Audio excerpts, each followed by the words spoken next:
Hello दोस्तों, स्वागत है आपका इस वीडियो में। दोस्तों, पिछली एक शताब्दी के दौरान विज्ञान में जो क्रांति हुई है उसने हमारे जीवन को बदल कर रख दिया है।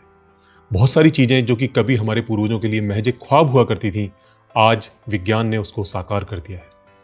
क्या हमारे पूर्वजों ने कभी सोचा होगा कि उनकी भावी पीढ़ियां एक विमान में बैठकर हजारों किलोमीटर दूर स्थानों की यात्रा महज कुछ घंटों में कर लेंगी? क्या उन्होंने कभी सोचा होगा कि उनकी भावी पीढ़ियां दुनिया के किसी दूसरे छोर पर बैठे किसी इंसान के साथ आमने सामने लाइव बात कर सकेंगी? क्या उन्होंने कभी सोचा होगा कि हमारी भावी पीढ़ियां उन असाध्य बीमारियों का इलाज भी खोज लेंगी जो कि कभी पूरे के पूरे गांव को वीरान कर दिया करती थी? पिछली एक शताब्दी के दौरान जो कुछ मानव इतिहास में हुआ है वो अभूतपूर्व है, और ये सब कुछ संभव हुआ तो सिर्फ और सिर्फ विज्ञान के कारण। विज्ञान की सफलता ने विज्ञान को लोगों के जहन में एक सील ऑफ ट्रुथ की तरह स्थापित कर दिया है। यानी जब विज्ञान के हवाले से कोई बात कही जाती है तो लोग उस पर विश्वास करते हैं। लोगों के जहन में विज्ञान की छवि एक मार्क ऑफ ट्रुथ की होने के कारण आजकल बहुत से लोग अपने अवैज्ञानिक विचारों को विज्ञान की चाशनी में लपेटकर पेश करने लगे हैं। यही नहीं, कुछ लोग तो इससे भी 2 कदम आगे बढ़कर स्वघोषित वैज्ञानिक बन गए हैं। यानी अभी तक तो हम लोग स्वयंभू गुरुओं से ही परेशान थे, और अब स्वयंभू वैज्ञानिक भी इस पुण्य धरा पर अवतरित होने लगे। अवैज्ञानिक बातों, रिलीजियस प्रोपेगेंडा और अंधविश्वासों को जब विज्ञान की चाशनी में लपेटकर पेश किया जाता है तो इसे कहते हैं सूडो साइंस, यानी छद्म विज्ञान। यानी विज्ञान के नाम पर धोखा, यानी कोई ऐसी चीज जिसको विज्ञान बताकर या विज्ञान की तरह पेश किया जा रहा है पर वास्तव में वो विज्ञान नहीं है। और ये सब आजकल हमारे आसपास बहुत हो रहा है, क्योंकि आम लोगों को विज्ञान की ज़्यादा जानकारी नहीं होती, इसलिए वो आसानी से इसका शिकार हो जाते हैं। तो दोस्तों, आज इस वीडियो में मैं आपको बताने जा रहा हूँ कि साइंस और सूडो साइंस के फ़र्क को कैसे पहचानें। वीडियो थोड़ी सी लंबी जरूर हो सकती है, लेकिन मैं आपसे कहूँगा कि इस वीडियो को बिना कोई पार्ट मिस किए अंत तक देखिए, क्योंकि एक बार अगर आपको साइंस और सूडो साइंस का फ़र्क समझ में आ गया तो फिर कोई भी आपको साइंस के नाम पर बेवकूफ़ नहीं बना पाएगा।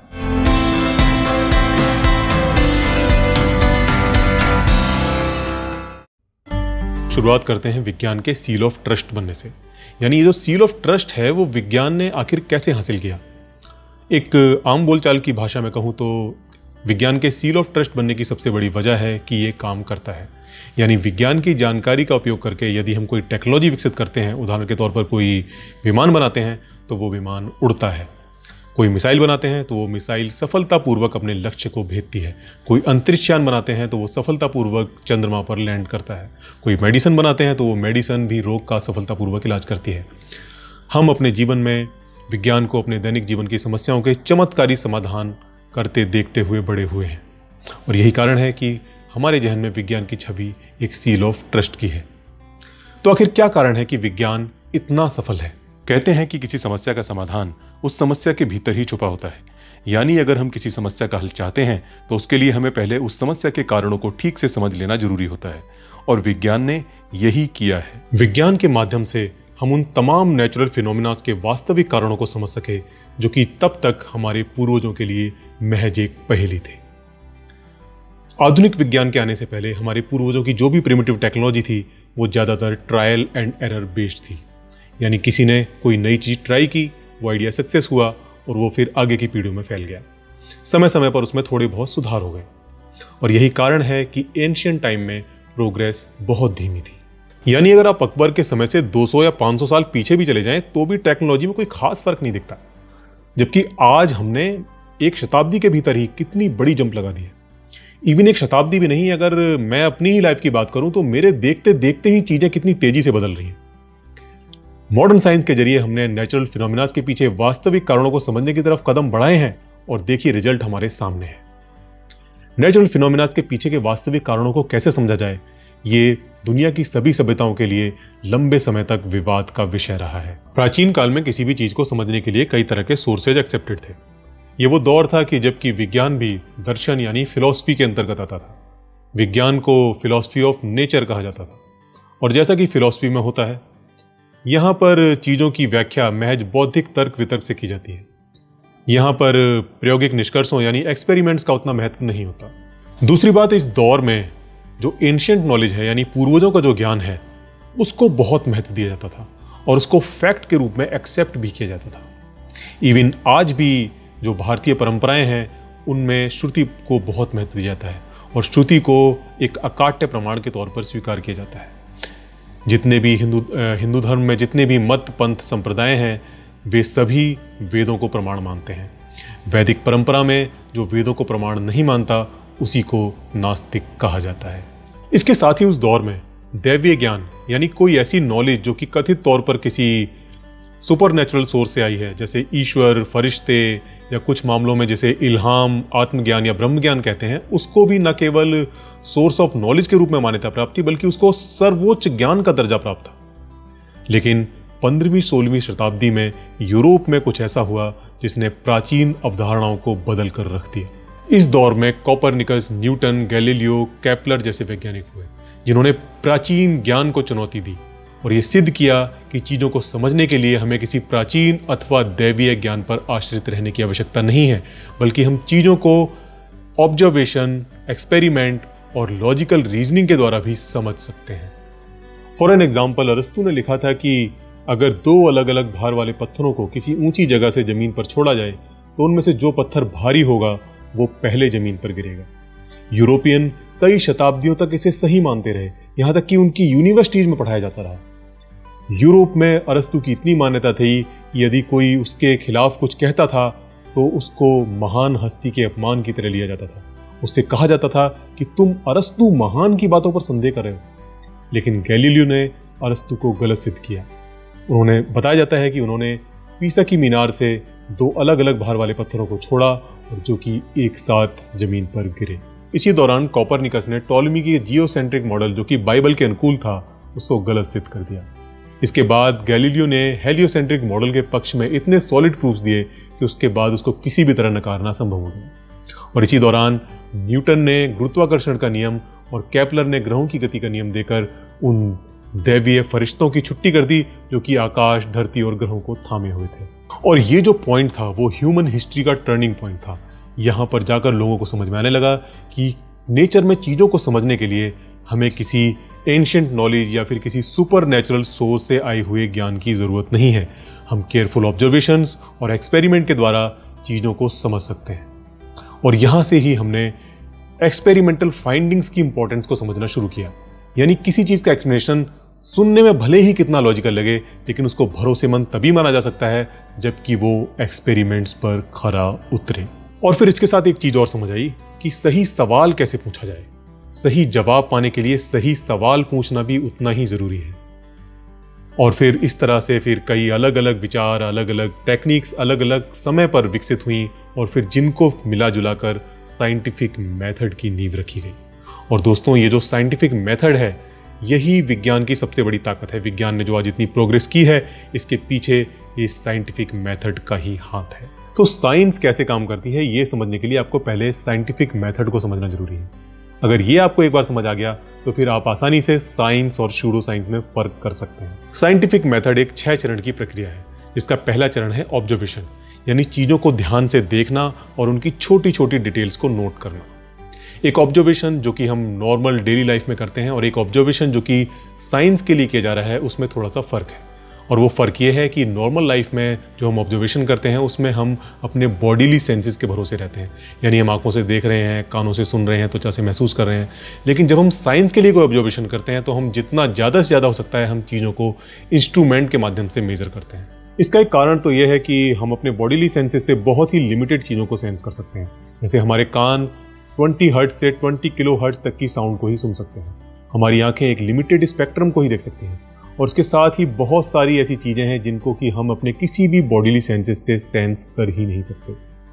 और इसके साथ ही एक चीज़ और है कि जो भी हम अपने बॉडीली सेंसेस से महसूस करते हैं वो भी कोई बहुत ही रिलायबल अकाउंट ऑफ ट्रूथ नहीं होता। फॉर एन एग्जाम्पल, अगर आपके हाथ में 2 डिफरेंट वेट के ऑब्जेक्ट दिए जाएं और आपसे पूछा जाए कि कौन सा ऑब्जेक्ट भारी है तो आप बता सकते हैं। लेकिन अगर आपसे कहा जाए कि आप उनका एग्जैक्ट वेट बताइए तो आप नहीं बता पाएंगे। लेकिन अगर आप किसी वेइंग मशीन का यूज़ करते हैं तो आप नॉट ओनली इन ग्राम्स बल्कि मिलीग्राम्स में भी उनका वेट पता कर सकते हैं। ठीक इसी तरह अगर आपको बहुत सारे डिफरेंट ऑब्जेक्ट दिखाकर उनको याद रखने को कहा जाए तो जब आप अपनी मेमोरी से उनकी लिस्ट बनाना शुरू करेंगे तो निश्चित ही आप बहुत सारे ऑब्जेक्ट्स को लिस्ट में लिखना भूल जाएंगे, बावजूद इसके कि आपने उनको अभी थोड़ी ही देर पहले देखा था। लेकिन अगर आप उनकी फ़ोटो खींच लेते हैं तो फिर आप एक भी गलती नहीं करेंगे। कोर्ट की प्रोसीडिंग्स में चश्मदीद गवाह को बहुत महत्व दिया जाता है। आम जीवन में भी आंखों देखी घटना को बहुत विश्वसनीय माना जाता है, लेकिन हकीकत यह है कि हमारी आंखें बहुत ही आसानी से धोखा खा जाती हैं। मैजिक की बहुत सारी ट्रिक्स जो कि सिर्फ हाथ की सफाई पर बेस्ड होती हैं, इसीलिए सक्सेस हो जाती हैं। कई बार लोग किसी चमत्कारी घटना के बारे में बताते हुए कहते हैं कि अरे विश्वास कीजिए, मैंने अपनी आंखों से देखा है। तो हमें याद रखना चाहिए, आंखों देखा सच उतना भी सच नहीं होता। ठीक इसी तरह हमारा जो ब्रेन है वो भी बहुत आसानी से धोखा खा जाता है। ब्रेन धोखा कैसे खाता है, ये समझने के लिए आप ब्रेन गेम्स की सीरीज देख सकते हैं। एक्चुअली में जो हमारी बॉडीली सेंसेस और जो हमारा ब्रेन है वो कोई बहुत प्रिसाइज इंस्ट्रूमेंट नहीं है, वो सिर्फ सर्वाइवल की जरूरतों को पूरा करने के लिए इवॉल्व हुए हैं। वैसे तो इस टॉपिक पर और भी बहुत कुछ है जो कि कहा जा सकता है, समझाया जा सकता है, लेकिन मैं इसको अभी यहीं तक रखता हूं क्योंकि फिर वीडियो बहुत लंबा हो जाएगा। इन शॉर्ट इतना समझ लीजिए कि जो भी हमारी चेतना है यानी अवेयरनेस है, जो भी हम देखते हैं, महसूस करते हैं, एनालाइज करते हैं, वो एक भ्रामक वास्तविकता है। और यही कारण है कि साइंस में चीजों को बार बार प्रिसाइजली मेजर करने पर जोर दिया जाता है। तो जब आप चीजों को साइंस के लिए ऑब्जर्व कर रहे हैं तो जरूरी है कि आप बॉडीली सेंसेस पर डिपेंड रहने के बजाय इंस्ट्रूमेंट का इस्तेमाल करें। और इस तरह से जो ऑब्जर्वेशन होती है और इस तरह से जो डाटा कलेक्ट किया जाता है उसे हम एम्पेरिकल डाटा कहते हैं। ऑब्जर्वेशन के बाद दूसरा चरण है क्वेश्चन, यानी जो कुछ हमने ऑब्जर्व किया है उसमें यदि कुछ ऐसा अननोन नेचुरल फिनोमिना है उसके बारे में सवाल पूछना। साइंस में सवाल को सही ढंग से पूछना भी बहुत जरूरी है, क्योंकि क्वेश्चन अगर सही ढंग से हमने डिजाइन नहीं किया तो हम कभी भी सही जवाब तक नहीं पहुंच सकेंगे। साइंटिफिक क्वेश्चन वो होते हैं जिनसे आगे कोई रिसर्च शुरू की जा सके। ऐसे सवाल जिनके जवाब किसी पर्सनल एक्सपीरियंस पर बेस्ड हों साइंटिफिक सवाल नहीं होते। फॉर एग्जाम्पल, क्या अल्ताफ राजा एक अच्छा सिंगर है? अब इस सवाल का जवाब पर्सनल एक्सपीरियंस पर आधारित है। मे बी किसी के लिए अल्ताफ राजा को सुनना एक आनंददायक अनुभव हो सकता है और किसी के लिए एक सजा। इसके साथ ही ऐसे सवाल जिनमें किसी घटना के उद्देश्य को जानने का भाव हो वो भी अक्सर साइंटिफिक सवाल नहीं होते। जैसे ब्रह्मांड का जन्म क्यों हुआ, जीवन का उद्देश्य क्या है, कोई बच्चा बेहद गरीबी में तो कोई बच्चा सुविधा संपन्न घर में क्यों जन्म लेता है। दरअसल ये कुछ ऐसे सवाल हैं जिनसे हम कोई रिसर्च शुरू नहीं कर सकते। असल में जब हम किसी प्राकृतिक घटना के उद्देश्य पर सवाल उठाते हैं तो हम कहीं ना कहीं ये मानकर चल रहे होते हैं कि प्रकृति में सब कुछ प्लानिंग के अंतर्गत चल रहा है। हर घटना किसी न किसी उद्देश्य से घटित हो रही है, लेकिन हमारा ये मानना तभी जायज है जबकि हमारे पास इस बात का कोई पुख्ता सबूत हो। लेकिन कोई सबूत तो नहीं है, तो फिर वहां पर इस तरह के उद्देश्यात्मक सवाल जो हैं वो इनवैलिड हो जाते हैं। इसके अलावा वे क्वेश्चन जिनमें कोई ऐसी चीज है जो कि अभी तक अनडिफाइंड या अनप्रूव्ड है, वे क्वेश्चन भी साइंटिफिक क्वेश्चन नहीं होते। जैसे मृत्यु के बाद पुनर्जन्म होने तक आत्मा कहाँ रहती है? अब ये सवाल साइंटिफिक सवाल नहीं है, क्योंकि पुनर्जन्म एक अनडिफाइंड प्रोसेस है। पुनर्जन्म कैसे होता है, किन प्राकृतिक नियमों के तहत होता है, कौन कौन से फोर्सेस पर काम करते हैं, ये सब कुछ अभी तक अनडिफाइंड है। यहां तक कि पुनर्जन्म जैसा कुछ होता भी है ये भी अभी तक अनप्रूव्ड है।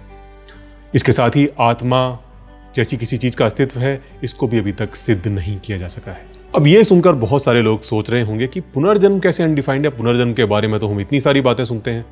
तो बात असल में यह है कि अभी तक पुनर्जन्म की एक भी घटना को विज्ञान की कसौटी पर प्रूफ नहीं किया गया है।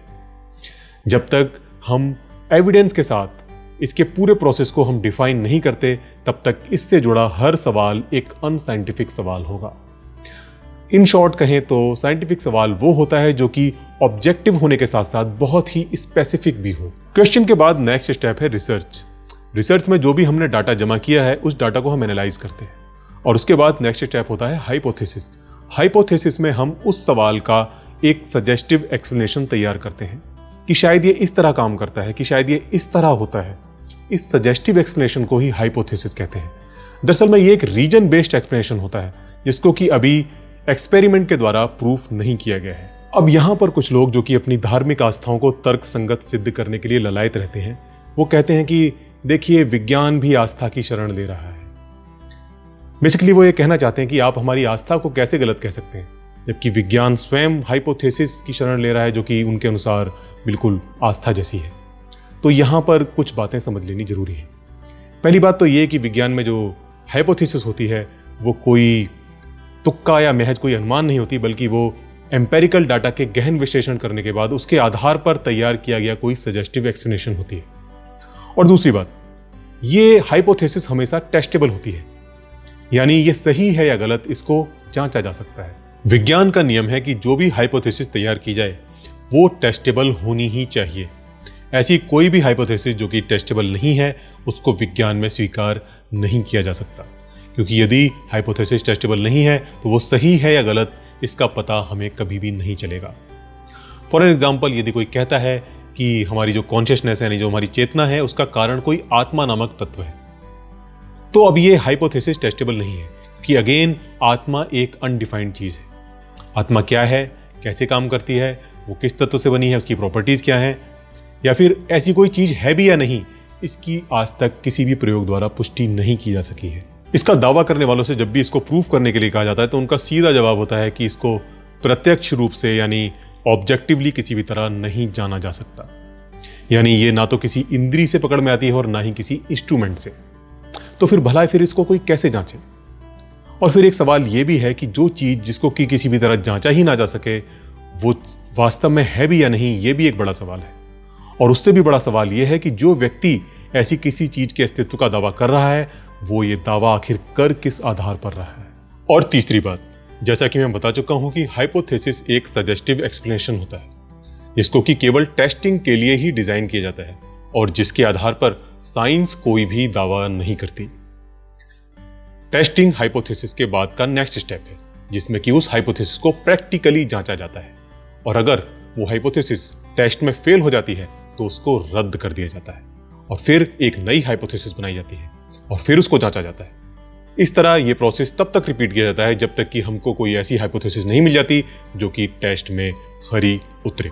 वो हाइपोथेसिस जो कि जांच में खरी उतरती हैं उनको फिर अगले स्टेप में एनालाइज किया जाता है और कुछ मीनिंगफुल कंक्लूजन ड्रॉ किए जाते हैं और इस तरह हमें नेचर के बारे में कुछ नए फैक्ट्स का पता चलता है। लेकिन इसके बाद भी कोई भी फाइनल रिजल्ट हमेशा रिपीटेड टेस्टिंग और पीर रिव्यू के लंबे प्रोसेस के बाद ही अनाउंस किया जाता है और वो रिजल्ट भी हमेशा जांच के लिए खुला रहता है, जिसकी जांच दुनिया में किसी के भी द्वारा स्वतंत्र रूप से कभी भी की जा सकती है। तो दोस्तों, ये जो पूरा प्रोसेस है इसी को ही हम साइंटिफिक मेथड कहते हैं और जैसा कि आपने देखा ये पूरा प्रोसेस कितना ट्रांसपेरेंट और क्रिटिकल एनालिसिस से भरा हुआ है और यही साइंस की खासियत है। यहाँ पर क्रिटिसिज्म का बहुत सम्मान किया जाता है, यहाँ तक कि साइंटिस्ट खुद अपने विचारों को लेकर भी बहुत सतर्क रहते हैं और उसे हर संभव तरीके से जांचने की कोशिश करते हैं। यहाँ तक कि बाहर से भी यदि कोई क्रिटिसिज्म आता है तो उसको भी लेकर वो हॉस्टाइल नहीं होते बल्कि उसका भी वो वेलकम करते हैं और यदि उसमें कोई वैलिड पॉइंट है तो उसको भी खुशी खुशी स्वीकार करते हैं। तो दोस्तों, साइंटिफिक मेथड को तो आप समझ चुके हैं, तो आइए अब सूडो साइंस के बारे में थोड़ी सी चर्चा कर लेते हैं ताकि साइंस और सूडो साइंस का जो फर्क है वो आपको अच्छे से क्लियर हो सके। तो दोस्तों, पहला जो फर्क है वो है केयरफुल ऑब्जर्वेशंस और एक्सपेरिमेंटेशंस का।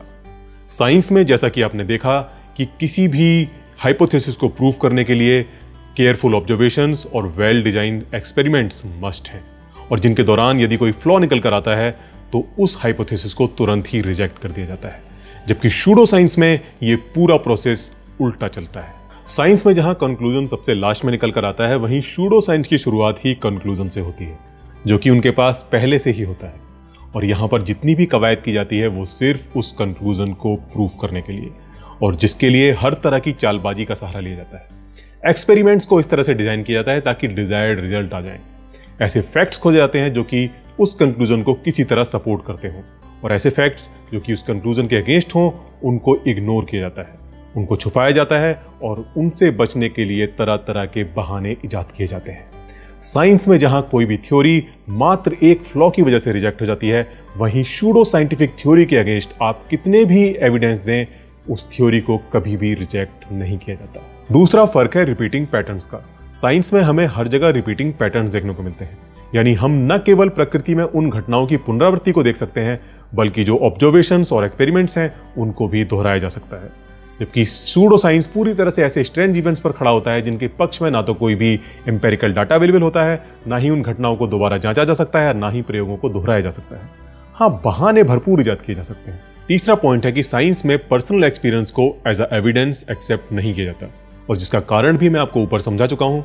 पर्सनल एक्सपीरियंस चूंकि जांच से परे होते हैं, उनकी जांच नहीं की जा सकती और इनके भ्रामक होने के चांसेस भी बहुत ज़्यादा होते हैं, जबकि सूडो साइंस में पर्सनल एक्सपीरियंस को बहुत महत्व दिया जाता है और एज अ एविडेंस एक्सेप्ट भी किया जाता है। चौथा पॉइंट है कि साइंस कंसिस्टेंट और इंटरकनेक्टेड होती है, यानी इसमें आप मनमाने तरीके से कहीं कोई बदलाव जोड़ घटा नहीं कर सकते, क्योंकि इसमें यदि कहीं कोई बदलाव होता है तो वो पूरे के पूरे पार्ट को इफेक्ट करता है।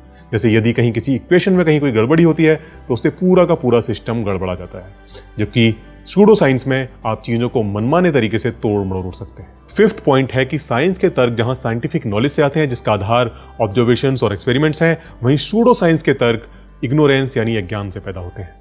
यहाँ पर साइंस द्वारा किसी फिनोमिना की व्याख्या करने में सफलता को अपनी थ्योरी को सपोर्ट करने के लिए इस्तेमाल किया जाता है। इनके तर्क कुछ इस तरह से होते हैं कि हमारी थ्योरी के लिए हमें साइंस के सर्टिफिकेट की जरूरत नहीं है। अभी ऐसा बहुत कुछ है जो कि साइंस नहीं जानता। हमारी थ्योरी साइंस से बहुत ऊपर है और साइंस अभी इतना विकसित नहीं हुआ है जो कि हमारी थ्योरी की जांच कर सके। सिक्स पॉइंट है कि साइंस की जो वोकैबुलरी है वो बहुत ही वेल डिफाइंड है। यहाँ पर हर शब्द का एक तय मतलब है और जिसको कि उसी अर्थ में पूरी दुनिया में इस्तेमाल किया जाता है, जबकि सूडो साइंस में शब्दों की मनमानी व्याख्या की खुली छूट है और यहाँ पर सबकी अपनी ढपली और अपना राग है।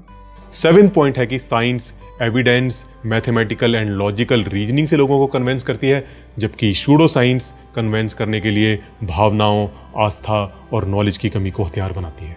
साइंस में वैज्ञानिक किसी भी नई खोज को पब्लिक के आगे रखने से पहले उसे कड़े पीर रिव्यू से गुजारते हैं और ये काम कोई और नहीं करता बल्कि खोजकर्ता वैज्ञानिक स्वयं करते हैं। वो दुनिया भर में रिलेटेड फील्ड से जुड़े तमाम वैज्ञानिकों को अपनी खोज की डिटेल्स भेजते हैं और उनसे इसकी जांच करने का आग्रह करते हैं ताकि इसमें यदि कोई खामी है तो उसका पता चल सके। जबकि सूडो साइंस में ऐसा नहीं होता।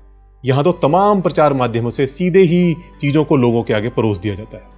किताबें छाप दी जाती हैं, वीडियोज रिलीज कर दी जाती हैं, सेमिनार्स रख दिए जाते हैं। तो दोस्तों, this is all which you should know about science and pseudo science. ये वीडियो आपको कैसी लगी मुझे कमेंट बॉक्स में जरूर बताइए। अगर ये वीडियो आपको पसंद आई तो इसको अपने दोस्तों के साथ शेयर करना मत भूलिए। अंधविश्वास और अवैज्ञानिकता को हटाने में मेरा सहयोग कीजिए।